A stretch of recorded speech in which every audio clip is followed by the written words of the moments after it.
Thank you for joining this morning. Um, we started with a question about our own business at HelpSocial. We were looking at how other companies uh, were buying social media software and using the software. And what we wanted to know was, does social customer care scale with the way that companies are buying the software today, with everything that's on the market? And then this is including our own software that was out there. What we were seeing from different sides of different industries was that there is for sure a demand for the service that's continuing to increase from consumers. And if the analysts are right about their predictions with digital customer service and how fast it's growing, it was important to understand for our own business and for the customers that we serve, does this practice scale? So what we did is we did a cost-benefit analysis of that question. We came up with some answers, and then we expanded that to look at ways that businesses can use social media to impact the large business outcome goals, like saving money in customer service, increasing efficiencies, all by leveraging social media. We published a white paper. It's completely free to download. It's at helpsocial.com/pricing. Since you're here today, we'll be following up with an email sending you a copy of that. It's going to go over all of the examples that we talk about today, plus more, and we'll send that out to you. So for the agenda today, here's what we're going to be looking at. So we'll set the stage. We'll talk about how we got here, that we're even taking a financial look at the practice of social customer care. We'll look at an analysis of different use cases of how you can reduce the cost of service, improve efficiencies. We'll look at a scaling problem. So when we're looking at that question of does this scale, we ran into a big problem. And then we'll tie it all together at the end with giving some examples and showing how to make this all work. So jumping into things here, want to introduce HelpSocial a little bit. There are certainly people who are viewing the webinar that we may never have spoken with before and may have never heard about us except for this invitation to the webinar. We like to tell people that HelpSocial was never supposed to be a company. Our product was never supposed to be a product. We started inside of a company called Rackspace. We were employees there back in late 2010, and we were starting what was to become the Rackspace social media customer care team. And when we were getting started, our vision back then was that we wanted to put social media in the hands of the people that can actually help solve customer problems. So we knew that we'd have a social media team that was doing general monitoring, but if somebody came and said, hey, Rackspace, my server is down, I need some help, we wanted to be able to get that conversation in front of the technician that could actually do the work to help. We looked for social media platforms that could give us a dashboard, but also take those features and put them into other systems, and there was nothing out there like that, so we ended up building that.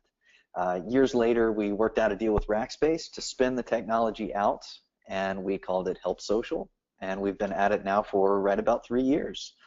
So that's who we are. I give that introduction to kind of set the stage for, as we approach things from our own business, I believe we have a very unique perspective on it, in that we were a social customer care team ourselves for nearly 5 years before the idea of starting a business around it ever came to us. So the problems that we were trying to solve with our software and the problems that we're tackling now with this financial analysis are rooted in a lot of those same things that we were doing back then. So anyway, that's a little about us at HelpSocial. I want to start this off by starting with this big idea, which for those of us in the social media industry may not be that big of an idea at all. But to many it is. This is still a new thing to a lot. The way customers communicate with us is evolving. We saw this back at Rackspace ourselves. Customers were becoming increasingly more willing to go to Twitter for help than come through any of the many support channels that we had offered. Social customer care as a practice has grown faster than nearly any business has been able to keep up with. And it's been a little over 10 years or so, depending on when you officially start the time clock, but a decade plus of time where businesses have been involved with social media from a marketing aspect to later on as from a customer service side. But we're still having conversations with brands today about just responding to their customers, not necessarily how fast they respond, or what systems or tools they're using to respond, but just respond. It's interesting that after this much time, we're still having those types of conversations. But I believe the reason is that from a large business perspective, there hasn't been enough time that's passed for businesses to be able to try a bunch of different things, fail at them, figure out what works, and ultimately come back and put together a successful practice around it. Social customer care as a mainstream thing is really only about 5 or maybe 6 years old. And there are very, very few case studies out there to learn from at how to be great at social customer care, how to scale it, how to make it work with other departments. There's still so many unknowns, and so we're still very early in this. To contrast that, digital customer service that includes social channels is growing at just a crazy rate. Gartner believes in 2.5 years that 85% of the average enterprise contact center will be non-voice. It will be digital channels.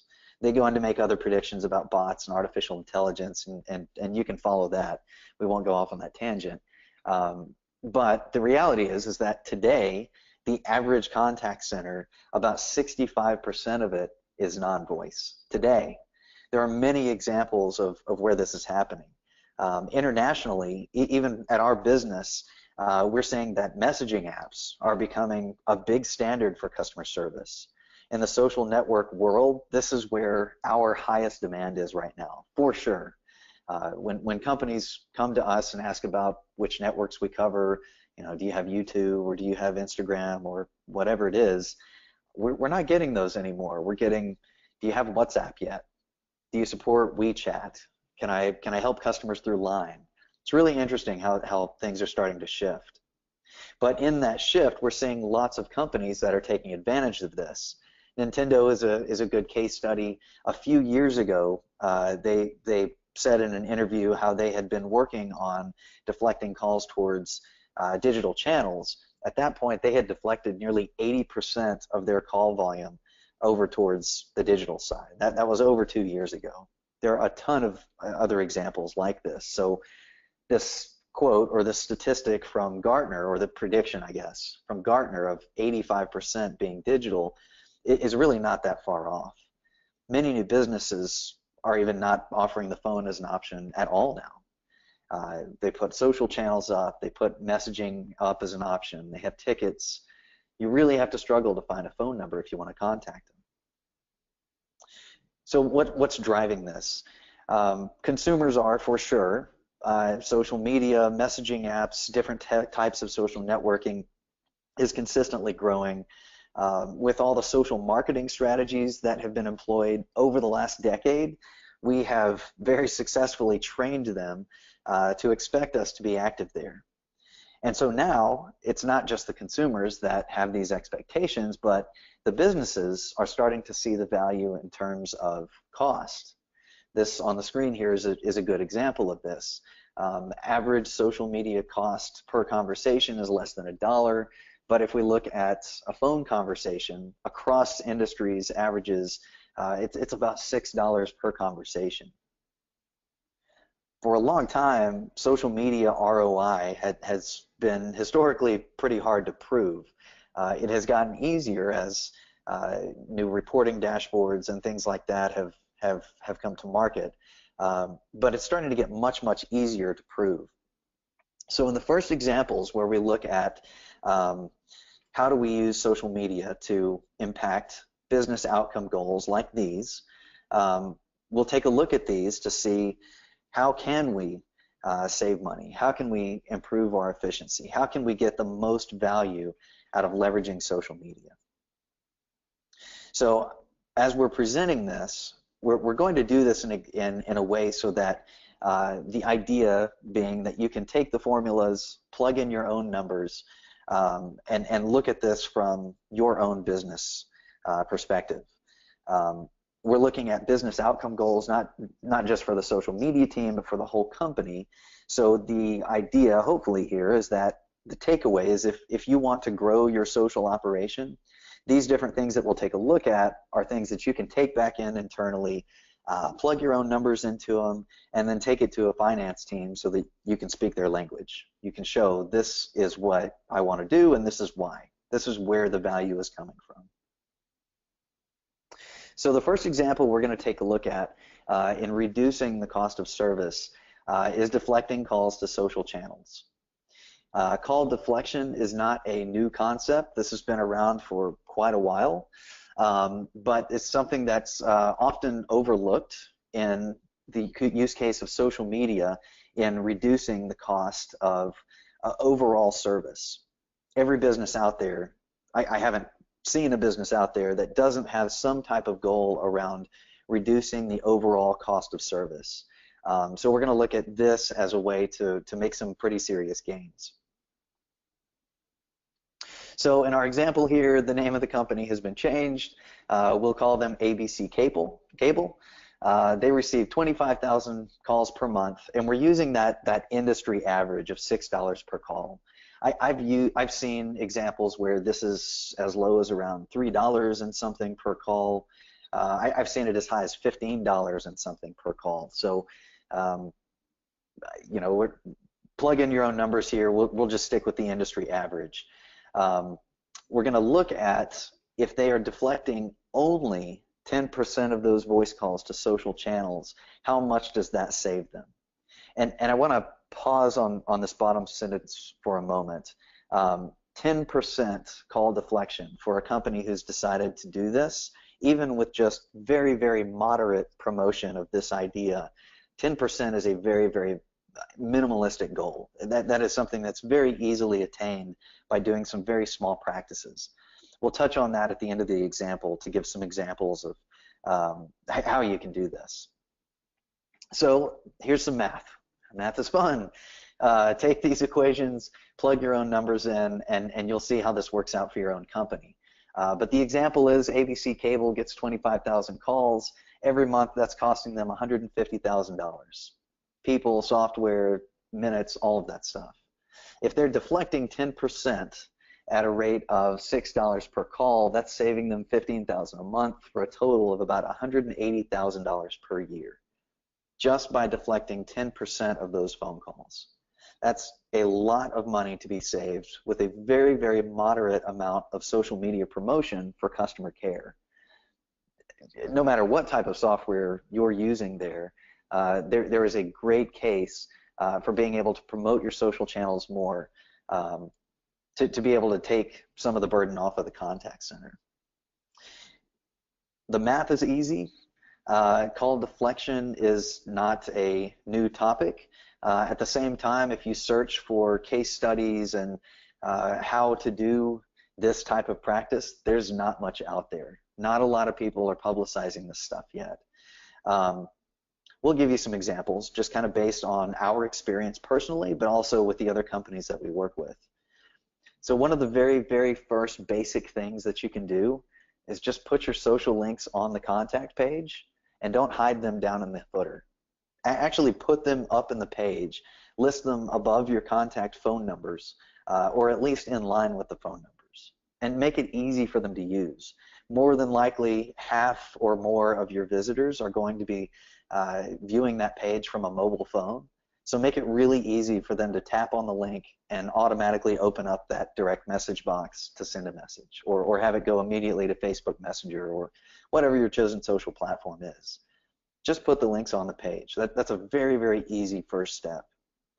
Another thing that you can do that's also very simple is have customer service representatives bring it up on the phone call. Hey, next time you have a quick question, hit us up on Twitter. That's a lot faster than calling in. Just a simple reminder like that, it goes so far in reminding customers that there's another option for very fast service. Another thing you can do is take advantage of the megaphone that social media is. So during major outages or major issues, using social media to let your customers know what's going on. There are so many phone calls that come into the contact center just asking, just verifying, is this an issue? Is this you guys or is this me? They just want to know that somebody knows about it and that somebody's doing something about it. If you can let them know that something is happening, that completely prevents all of those calls from coming in for anybody that's viewing social channels. If you've done a good job at driving them to your social pages, at having customer service reps remind customers that you're available there in social media, this is a very, very easy way to cut down on that incoming service volume. Back at Rackspace, this was something that we noticed immediately.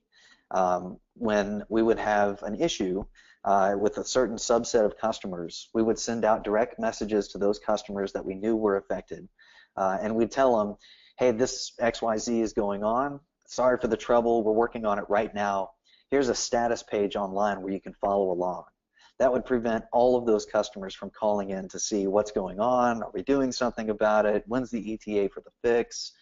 All of that stuff, all of those calls saved just by using social media as the public megaphone that it's been built out to be. So the next area that we're going to look at in terms of cost saving is doing it through agent productivity. We want to increase our ability to be more efficient with what our agents are doing every day. So in this example, we're going to be comparing the cost of two different types of agents that are both serving a high value operation. One is serving customers over the phone, the other is doing it completely from social media. And again, like the other examples, we're using industry averages here. So $9 an hour for an ABC cable customer service representative, that may be a little low in your market. It could possibly be a little high in your market, but that's across industries about a current average. We'll look at both of these from peak times, when they're at their busiest, how much are they capable of doing, and what is the cost of that to the business. So if we look in the top, this is the dedicated social media agent. They're being paid $9 an hour. Often in many companies, this dedicated social media team, the agents are paid quite a bit more than this. But so sub in your own number, you'll see this. But using an average, we can see that at $9 an hour per agent, at a peak traffic time, they're having about 20 conversations per hour. At a peak time, that is pretty busy. We can see that at this point in time that the cost of that is about 45 cents per conversation at a rate of $9 an hour. On the bottom example, with the phone service, we've got a peak call time or a peak number of calls of 7 per hour. Again, there are some industries where 7 might be double the number at peak time, depending on the product you're selling and the steps that the agents need to go through. At other businesses, it could be double. It could be 14 calls in that hour. But in this case, with an average, we're looking at a cost of $42 for the phone calls, plus the $9 for the agent. So you're looking at that peak hour cost of $51. So when we boil this down, after you sub in your own numbers at your company, what you'll see here is that you'll see a result of about social customer care being roughly about 1/6 the cost per hour. But the key is that from the social media side, the productivity is much, much higher.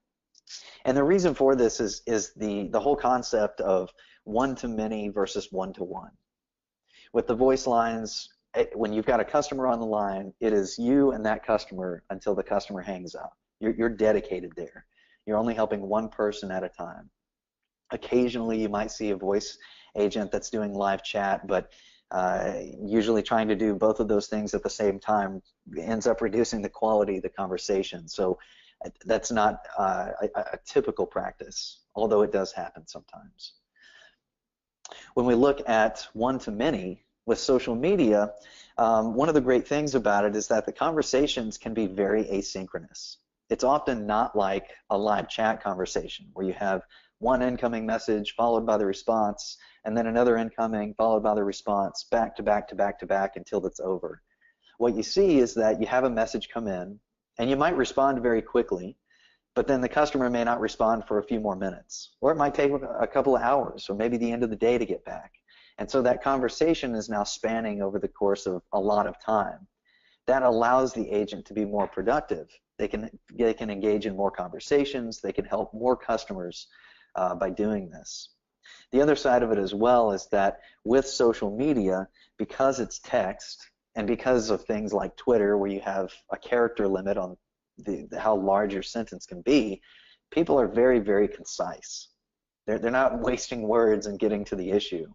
So when they explain the problem, the average conversation between an incoming customer service issue and an outbound responding agent, the average conversation is somewhere right about six total messages going back and forth, 3 incoming and 3 responses. We've seen a high watermark sometimes around 10 or 12. Oftentimes, though, it's much lower than 6. One message comes in, a quick answer goes out. So you can be much, much more productive. Now, an area that is not talked about a lot when you're talking about the capabilities of one-to-many versus one-to-one is that as you're deflecting calls, as your social media teams are increasing their touch of customer issues, people will ask, am I adding work to my service teams? By deflecting calls, are we just adding more social media work? In most cases, the answer is no. You're shifting work to another channel. Call deflection in this case is a great example of using idle time for helping customers. If the phone isn't busy right now and you've got 15% of your contact center that's sitting there waiting for the next call to come in, that's a great time for them to be involved in social media and helping to reduce your response times. This is another area where cost saving shows up big time in the long run. As your agents are becoming more productive, as they're doing more digital conversations, you're able to slow down on the hiring of needing to expand the contact center. This is the cost per agent that we're looking at here. As more one-to-many digital channels are used, you won't have to increase headcount as fast because each agent is becoming more productive. In doing that, something to keep in mind, one of the goals as we're scaling our social response efforts over more people, one of the goals that we're trying to keep in mind here is the speed of response. It matters a huge amount. So I want to give a word of caution and say that you can get great value out of putting a strategy together for deflecting calls into social media, but be prepared for that traffic. Don't start into the process of trying to push people towards social media unless you have a plan for responding to them, because speed of response really does matter. In these two different examples on the screen, you can see if you handle it well, the benefits are really big. The other side of it, though, is that if you handle it really bad, the negative outcomes can also be really big. On the plus side, you can see how just by responding quickly, we can turn any customer into a promoter. That increases referrals, that increases your brand exposure. That's a really great thing.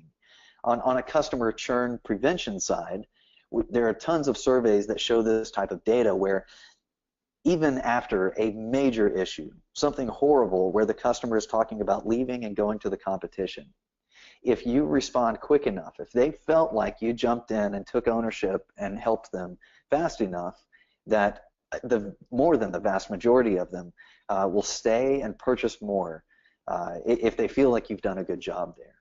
So there's a huge opportunity in just being able to respond quickly. This is one of the few areas where the cliche of having your cake and eating it too, where it really applies. By leveraging social media, you can improve customer satisfaction, you can reduce churn, you can increase referrals, you can increase customer spending, and reduce your cost of service, all happening all at the same time. There are very, very few things where all of that can kind of come together to work very, very well. So that said, we've got this confusing metric, the 1 hour response time. This is a metric that is used by nearly every survey out there to judge how successful a company is with their social care team. If you go to Google and you search for social media surveys and statistics and metrics, without a doubt, the vast majority of them will have some line in there about their ability to respond in under an hour. Now, this to me is confusing and it's frustrating every time I talk about it. We've just discussed how responding quickly retains customers, how it grows their lifetime value, and by any standard on any other customer service channel, 1 hour waiting on a response will put you out of business. You know, if you imagine live chat, if a website visitor clicks on the chat button and it takes you an hour to respond to them, they're not going to be there. They will have moved on. They'll go to another company and find the experience they want. If I call in on the phone and I'm on hold for 5 minutes, it feels like an eternity. The times where I have to wait 15 minutes and 30 minutes, hello IRS, I'm ready to throw the phone at the wall. It's unbelievable that today, more than 10 years after all of this time in social media, that we're still using 1 hour as some type of gauge for how successful we are. There's so much opportunity to reduce churn and grow revenue, increase the customer experience just by responding quickly. So in the next couple of examples, this is what we're going to cover here, is how to speed up response times. But we don't just want to speed up response times, because you can say something really fast and it could be a bad response. It could cause more harm than good. We want to increase quality. We want to look at processes that could be optimized or completely eliminated that are slowing the service process down. And if we're taking care of this stuff really well, then our quality is going to increase and our speed is going to increase just as a byproduct of becoming more efficient with this stuff. So what in this case, what we'll do is we're going to compare a standalone social media application in the traditional siloed social media team with the social media platform that is integrated into service systems and operated across the business, not just in the social media team, but across the contact center as well as others. Everyone that's been in or around a social media team knows about all the problems and challenges that are created by having these applications and this process in a silo outside of the rest of customer service. And so many of those challenges, so many of the problems are directly related to service quality issues. One of the things that we hear a lot is about the inconsistency in the service level from one channel to another. And so much of that is tied to speed of response, because you can't get information fast enough, or you're waiting on an answer from somebody in another department. There are all kinds of different stopgaps and workarounds where we use email to communicate something to a specialist across the company, and now we've got this chain going back and forth trying to get an answer to the customer. Things fall through the cracks, people are in meetings, all of this just slows things down. So one thing that we want to remember here when we're looking at all of these different processes is that when we look at the overall customer experience, as a business, we're no longer competing just with the other companies in our own market. From a customer experience perspective, we're competing everywhere. When I go to Zappos and I buy shoes and I talk to somebody on the phone, I'm getting a certain quality service level from them.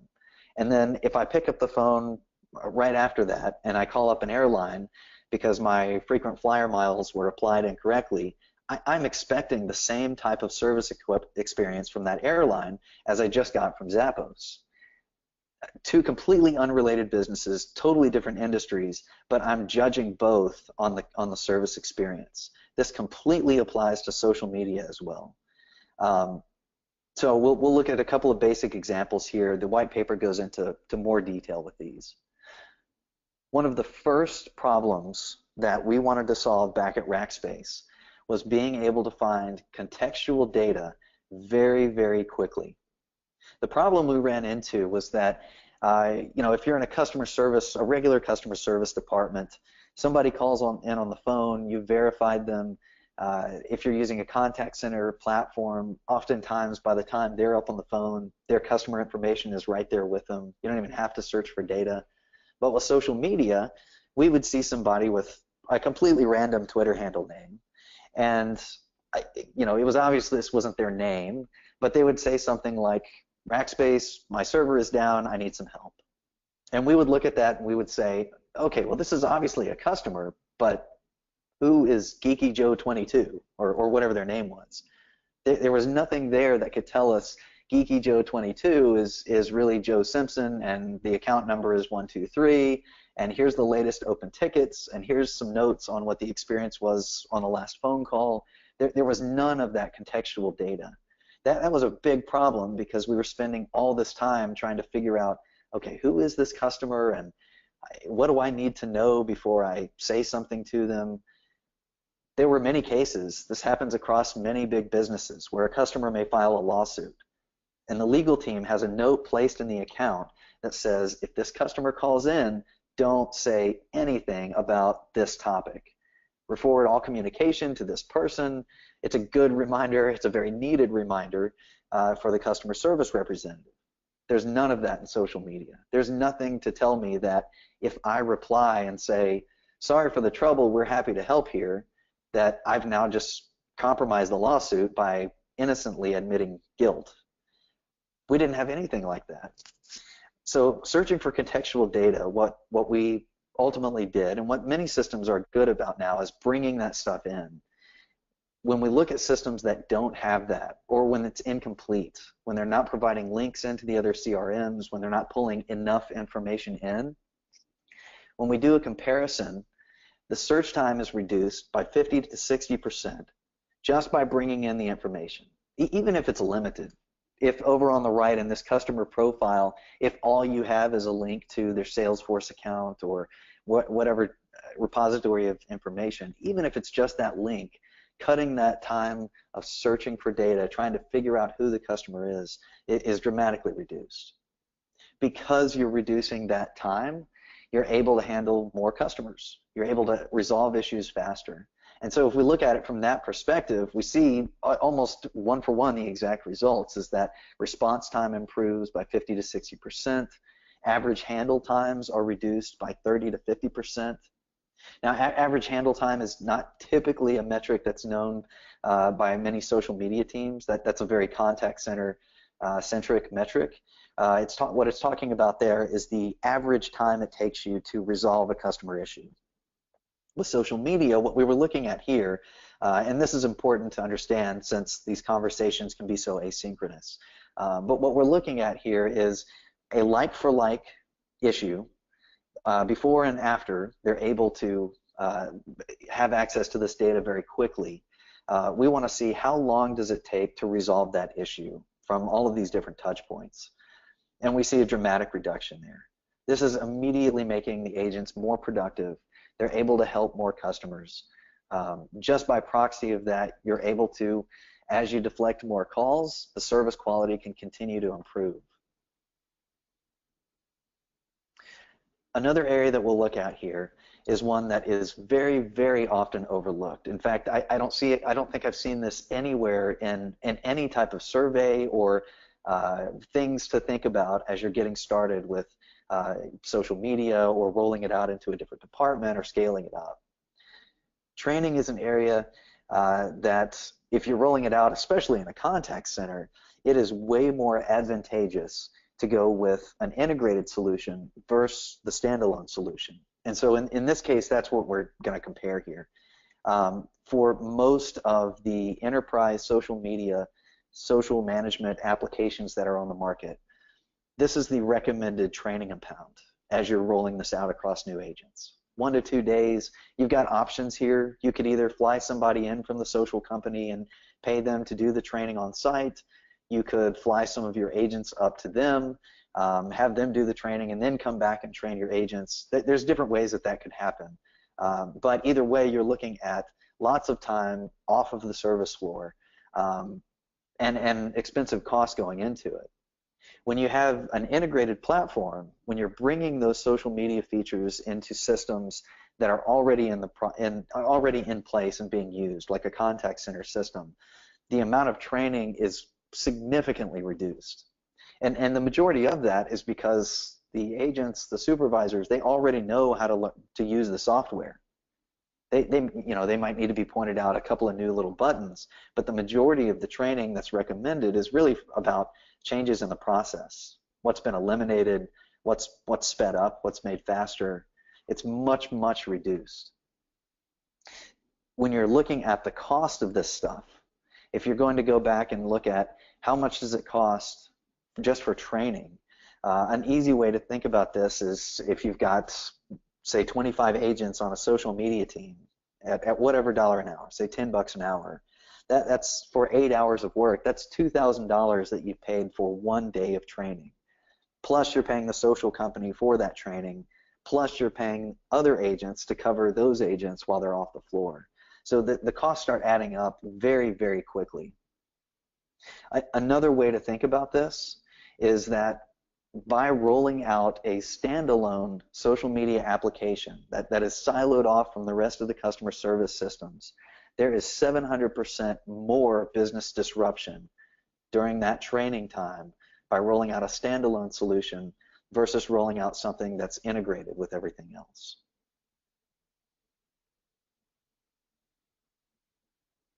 So there's no question, we've looked at a bunch of different examples, that there is very real value in helping customers in social media. There are a ton of ways to reduce costs, achieve higher levels of efficiency, improve service quality, all at the same time. But this is where the problem enters. We can see right here, just based on these numbers, that effectively this should look really great.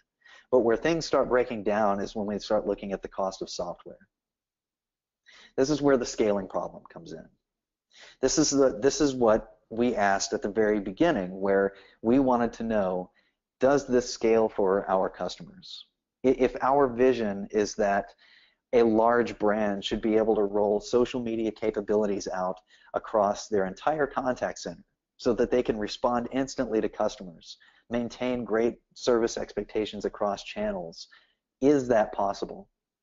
And what we found is that it's not at the cost of most of the enterprise social media applications today.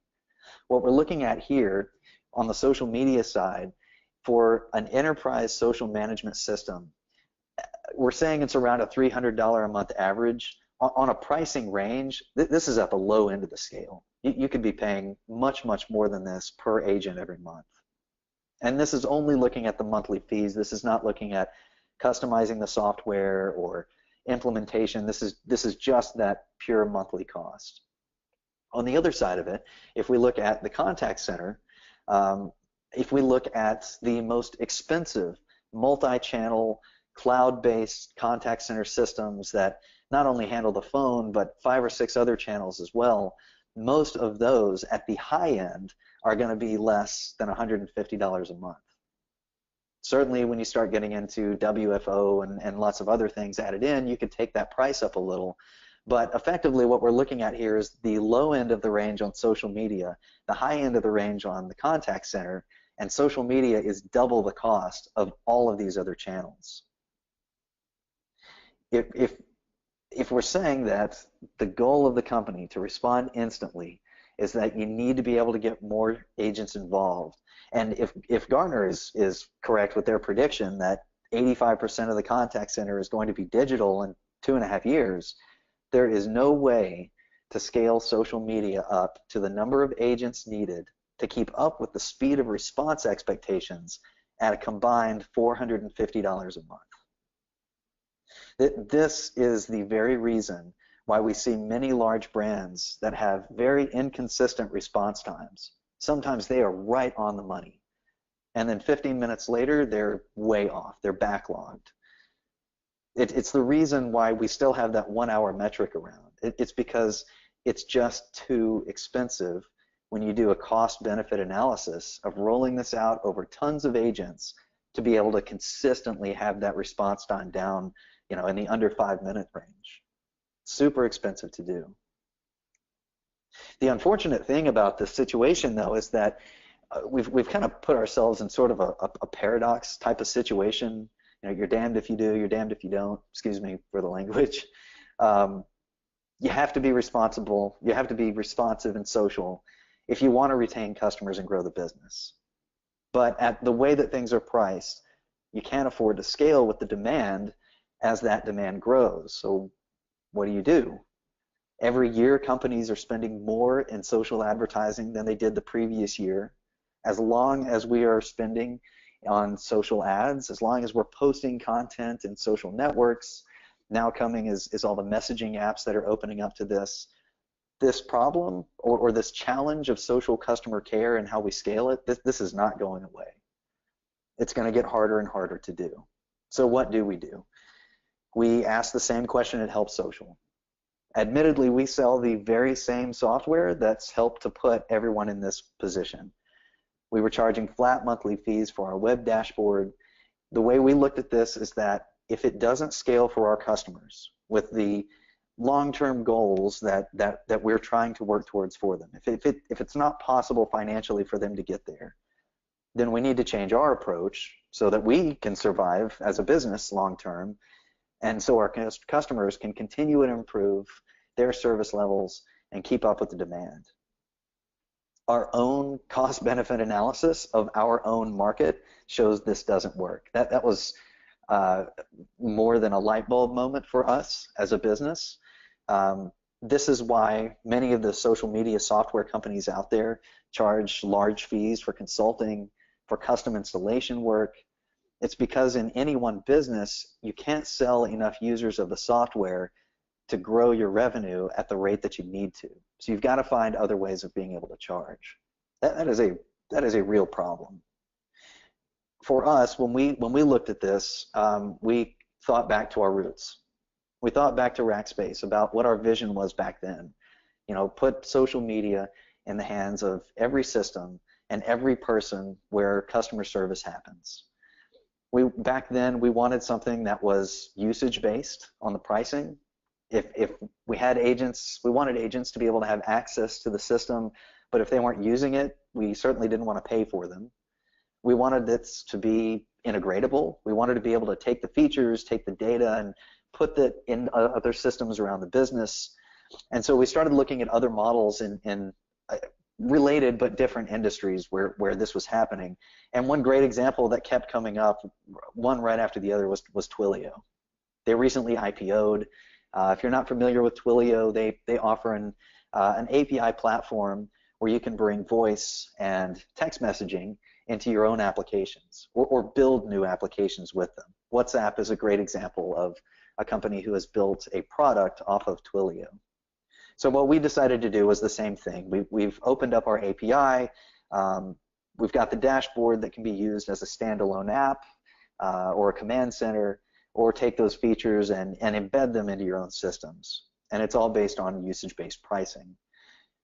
What we're trying to do here is to make all this work so that it scales. If we've got this big scaling problem, and if we're coming up with the answer of no, right now social customer care doesn't scale for large brands, then we need to be able to do something so that it can. So what I want to do here on this slide is take a look at a cost comparison of the traditional social media management applications and how they're typically priced today, and then compare that to an integrated solution.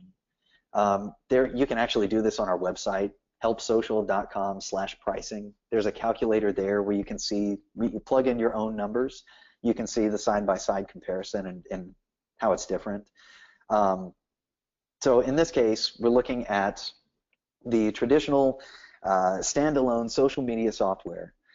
We've got a social media team of 15 users.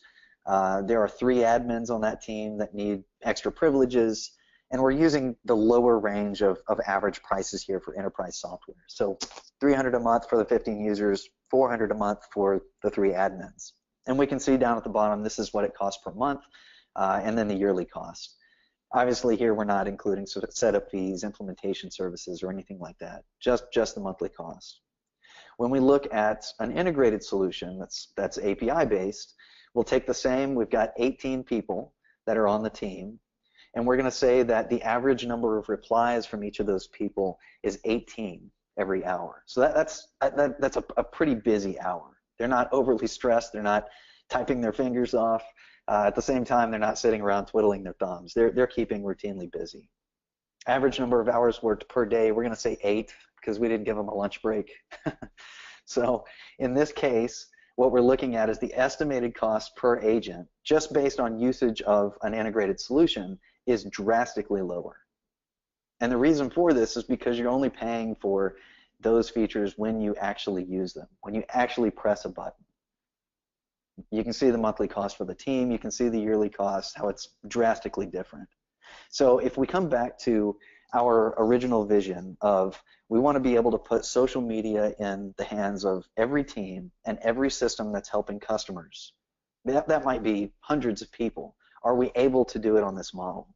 Well, if we go back to the traditional model here on the left and we take that monthly cost of $5,700, if we divide that out by our estimated cost per agent over on the right, that means we can scale this over 158 different agents. 158. Now that might be, those 158 may not be active almost all the time. But in cases where something happens, there's an outage and social media explodes, you've now got a bank of agents that you can spread that over so you can keep your response times down to an instant level. In this type of an area, when we're looking at it this way, from a cost-benefit analysis, we are now finally back in the green. At the beginning, we started with this idea. We've been asking this question, does social media scale? Is it financially possible to keep up with the demands of customers given the current market of software? We looked at several different use cases of where large amounts of money can be saved through deflecting calls, improving agent productivity, eliminating processes, just by integrating social media software and leveraging those channels. There is no question there is huge value in helping customers in social networks. But like we've done this whole time, when we come back to the question, does it scale right today, the answer is usually no, but it can. We've got the price down to a level where you can scale out across the number of agents it takes to respond at the rate that you want to respond. And we've got an example comparisons here where it shows how it can scale at any level, at any size, and based on the demand of the business. You know, you don't have to have 158 agents all involved in social all at the same time. You can have many of them idle, just waiting for when they're needed. So that today is going to conclude our presentation here. Thank you so much for joining us today. Really appreciate you taking the time and checking this out. And check out the pricing calculator at helpsocial.com/pricing.